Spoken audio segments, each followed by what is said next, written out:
Seperti yang telah dimaklumkan melalui kenyataan akhbar bersama Kementerian Kesihatan Malaysia dan Pertubuhan Kesihatan Sedunia pada 6 April 2020, kaji selidik Solidarity Trial yang dijalankan oleh WHO akan menyaksikan penglibatan Malaysia dalam usaha antarabangsa untuk menguji beberapa ubat dalam merawat COVID-19. Kaji selidik yang diselaraskan oleh WHO di seluruh dunia ini adalah satu usaha pengumpulan data dan perbandingan keselamatan serta keberkesanan 4 rejim rawatan yang menggunakan kombinasi remdesivir, lopinavir, kitonavir, interferon beta, chloroquine dan hydrochloroquine. Sehubungan dengan itu, Kementerian Kesihatan bakal memulakan kajian klinikal bagi menguji keberkesanan dan keselamatan obat remdesivir untuk merawat pesakit COVID-19 dalam masa terdekat.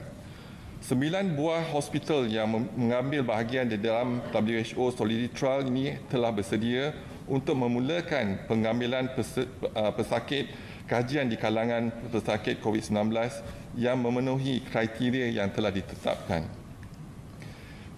Jawatankuasa Etika dan Penyelidikan Perubatan Medical Research and Ethics Committee telah bersidang dan bekerjasama rapat dengan Badan Regulatory Farmasi Negara iaitu NPRA Kementerian Kesihatan yang bertindak sebagai badan regulatory yang bertanggungjawab meluluskan penggunaan obat tersebut dalam kajian klinikal ini.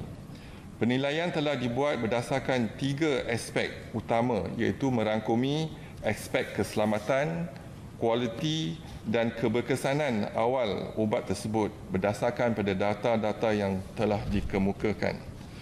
Menyedari kepentingan kajian klinikal ini dalam usaha memerangi pandemik COVID-19, MREC dan MPRA telah berjaya meluluskan protokol penyidikan dan lesen import kajian klinikal bagi obat remdesivir dalam tempoh yang singkat iaitu 4 hari bekerja.